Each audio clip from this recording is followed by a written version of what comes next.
ഇന്നൊരു ചക്ക തീയലുണ്ടാക്കാം. ചക്ക നമുക്ക് കട്ട് ചെയ്തെടുക്കാം. നല്ല വിളഞ്ഞ ചക്കയാണ് കിട്ടിയിരിക്കുന്നത്. നമുക്കിത് അരക്കൊക്കെ കളഞ്ഞ് കട്ട് ചെയ്ത് വൃത്തിയാക്കിയെടുക്കാം. ചക്ക കട്ട് ചെയ്തെടുത്തു. ഇനി നമുക്ക് തീയലിനുള്ള തേങ്ങ വറുത്തെടുക്കാം. ഒരു പാനിലേക്ക് ഇട്ടിട്ട് നമുക്കത് വറുത്തെടുക്കാം. ഒരു തേങ്ങ ചുരണ്ടിയതാണ് വറുത്തെടുക്കാനായിട്ട് എടുത്തത്. ഇത് നമുക്ക് വറുത്തെടുക്കാം. ആദ്യം തീ കൂട്ടി വെച്ച് കൊടുക്കണം. മൂത്ത് വരുമ്പോൾ തീ കുറച്ചാൽ മതി. പരന്ന പാനിൽ വറുത്തെടുക്കുന്നതാണ് എളുപ്പത്തിൽ മൂത്ത് കിട്ടും. ഇരുമ്പ് ചട്ടി ആകുമ്പോൾ ഒരുപാട് സമയമെടുക്കും. അതുകൊണ്ടാണ് ഞാൻ പാനിൽ വെച്ച് തേങ്ങ വറുത്തെടുക്കുന്നത്. പാനായതുകൊണ്ട് 2 മിനിറ്റ് പോലും ആയില്ല, കളറൊക്കെ മാറി വന്നു. മൂത്ത് വരുന്നുണ്ട്. ഇനി നമുക്ക് സിമ്മിൽ വെച്ചിട്ട് ഇളക്കി കൊടുക്കാം, അല്ലെങ്കിൽ കരിഞ്ഞു പോകും. 2-3 മിനിറ്റ് ആയപ്പോഴത്തേക്കും തേങ്ങ മൂത്ത് വന്നു. ഇത് കുറച്ച് നേരം കൂടി ഇളക്കിയാൽ മതിയാകും. ഇപ്പോൾ സിമ്മിലാണ്, മൂത്ത് വന്നു. ഇനി നമുക്കിതിലേക്ക് 1/2 സ്പൂൺ മഞ്ഞൾപ്പൊടി ഇട്ട് കൊടുക്കാം. കൈ എടുക്കാതെ ഇളക്കി കൊടുക്കണം. 1 സ്പൂൺ എരിവുള്ള മുളക് പൊടി ചേർത്ത് കൊടുക്കാം. 1 സ്പൂൺ കാശ്മീരി മുളക് പൊടി ചേർക്കാം. 1 സ്പൂൺ മല്ലിപ്പൊടി ചേർക്കാം. 1/4 സ്പൂൺ ഉലുവപ്പൊടി ചേർക്കാം. ഇനി ഒന്നുകൂടി ഒന്ന് മൂപ്പിച്ചെടുക്കാം. മുളകിൻ്റെയും മല്ലിയുടെയും പച്ചമണം മാറുന്നത് വരെ ഒന്നുകൂടി ഒന്ന് ഇളക്കി കൊടുക്കാം. മുളകിൻ്റെയും മല്ലിയുടെയും പച്ചമണമൊക്കെ മാറി വന്നു. ഇപ്പോൾ നന്നായിട്ട് മൂത്ത് കിട്ടി. മുളക് പൊടിക്കും മല്ലിപ്പൊടിക്കും പകരം വറ്റൽ മുളകും പച്ചമല്ലിയുമാണ് ചേർക്കുന്നതെങ്കിൽ തേങ്ങ വറുക്കുമ്പോഴേ ഇട്ട് വറുത്തെടുത്താൽ മതിയാകും. ഞാനിവിടെ മുളക് പൊടിയാണ് ചേർത്തത്. ഇനി നമുക്ക് തീ ഓഫ് ചെയ്തിട്ട് ഇത് തണുക്കാൻ വെക്കാം. തേങ്ങ വറുത്തത് തണുക്കുന്ന സമയം കൊണ്ട് നമുക്ക് ഒരു ചട്ടിയിലേക്ക് 1 ടേബിൾ സ്പൂൺ വെളിച്ചെണ്ണ ഒഴിച്ചു കൊടുക്കാം. വെളിച്ചെണ്ണ ചൂടാകുമ്പോൾ അതിലേക്ക് 1 സ്പൂൺ കടുക് ഇട്ട് കൊടുക്കാം. കടുകെല്ലാം പൊട്ടി കഴിയുമ്പോൾ അതിലേക്ക് ചെറിയ ഉള്ളി അരിഞ്ഞത് ഇട്ട് കൊടുക്കാം. അതിലേക്ക് 2 വറ്റൽമുളക് കൂടി ചേർത്ത് കൊടുക്കാം. എന്നിട്ട് ഒന്ന് ഇളക്കി കൊടുക്കാം. അതിലേക്ക് ഇനി കുറച്ച് കറിവേപ്പില ചേർത്ത് കൊടുക്കാം. ഇനി നമുക്കതിലേക്ക് വെളുത്തുള്ളി ഇട്ട് കൊടുക്കാം. ഒരു വലിയ സവാള അരിഞ്ഞത് ചേർത്ത് കൊടുക്കാം.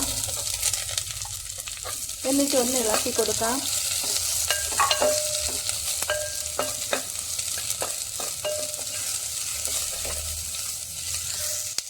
രണ്ട് പച്ചമുളക് അരിഞ്ഞത് ഇട്ട് കൊടുക്കാം. ചക്ക നീളത്തിന് അരിഞ്ഞത് ഇട്ട് കൊടുക്കാം. കുറച്ച് ഉപ്പുപൊടി കൂടിയിട്ട് ഒന്ന് വഴറ്റി കൊടുക്കാം.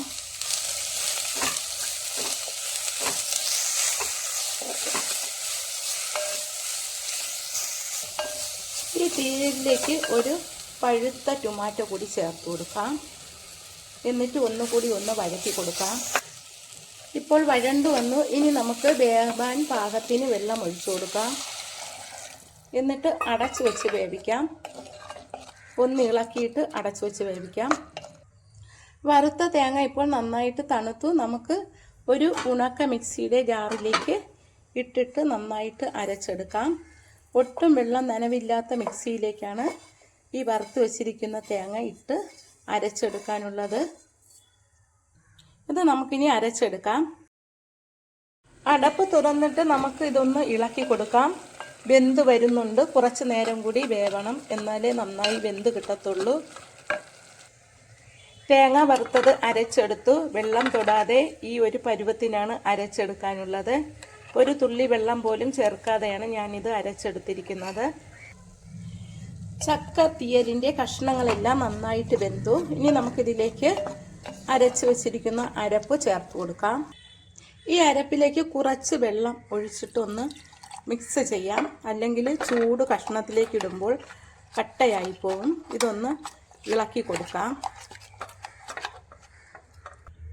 കുറച്ച് പുളിവെള്ളം ഒഴിച്ചു കൊടുക്കാം. പുളിവെള്ളം കഷ്ണത്തിൽ ഒഴിച്ചാലും മതിയാകും. പുളിപ്പ് കൂടരുത്, എന്നാൽ തീയലിൻ്റെ ടേസ്റ്റ് ശരിയാകത്തില്ല. അതുകൊണ്ട് പുളിപ്പ് വേണമെങ്കിൽ കുറച്ച് കഴിയുമ്പോൾ കുറച്ചുകൂടി ഒഴിച്ചു കൊടുക്കാം.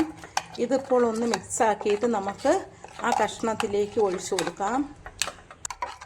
ഇപ്പോൾ ഇത് മിക്സായി. ഇനി നമുക്കത് കൂട്ടിലേക്ക് ഒഴിച്ചു കൊടുക്കാം. വെന്ത ചക്കയിലേക്ക് കൂട്ട് ഒഴിച്ചു കൊടുക്കാം.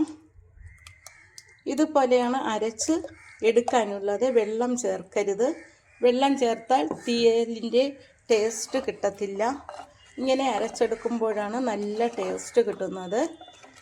ഈ ഒരു കൂട്ടാൻ വയ്ക്കുമ്പോൾ അപ്പോൾ തന്നെ ഈ വീട്ടിൽ തീരും. എല്ലാവർക്കും ഭയങ്കര ഇഷ്ടമാണിത്.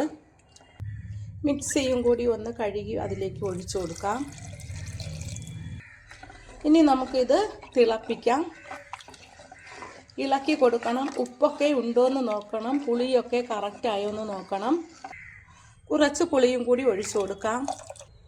കുറച്ച് ഉപ്പ് കൂടി ഇട്ട് കൊടുക്കാം. എന്നിട്ട് ഒന്ന് ഇളക്കിയിട്ട് നോക്കാം. ഇപ്പോൾ ഉപ്പും പുളിയുമൊക്കെ കറക്റ്റായി. ഇനി ഇത് തിളച്ച് എണ്ണയൊക്കെ തെളിഞ്ഞ് വരുമ്പോൾ അപ്പോൾ തീ ഓഫ് ചെയ്ത് കൊടുക്കാം. ഇനി അടച്ച് വയ്ക്കാതെ തന്നെ തിളപ്പിക്കാം. ചക്ക ചുള കൊണ്ടുള്ള തീയൽ റെഡിയായി വരുന്നുണ്ട്. കുറച്ച് സമയം കൂടി നമുക്ക് വേവിക്കാം. ചക്ക തീയൽ റെഡിയായി. ഇത് കഴിക്കാൻ നല്ല ടേസ്റ്റാണ്. ചോറിൻ്റെ കൂടെയും ചപ്പാത്തിയുടെ കൂടെയും അപ്പത്തിൻ്റെ കൂടെയും ഒക്കെ കഴിക്കാൻ നല്ല ടേസ്റ്റാണ്. ഹെൽത്തി ആയിട്ടുള്ളതാണ് ഈ ചക്ക തീയൽ. എല്ലാവരും ഇതുപോലെ ഒന്ന് ട്രൈ ചെയ്ത് നോക്കണം. ഞാൻ തയ്യാറാക്കിയ ഈ ചക്ക തീയൽ ഇഷ്ടമായെങ്കിൽ ആദ്യമായി കാണുന്നവരെല്ലാം എൻ്റെ ചാനൽ ഒന്ന് സബ്സ്ക്രൈബ് ചെയ്യണം. എന്നെ സപ്പോർട്ട് ചെയ്യണം, ലൈക്ക് ചെയ്യണം. താങ്ക്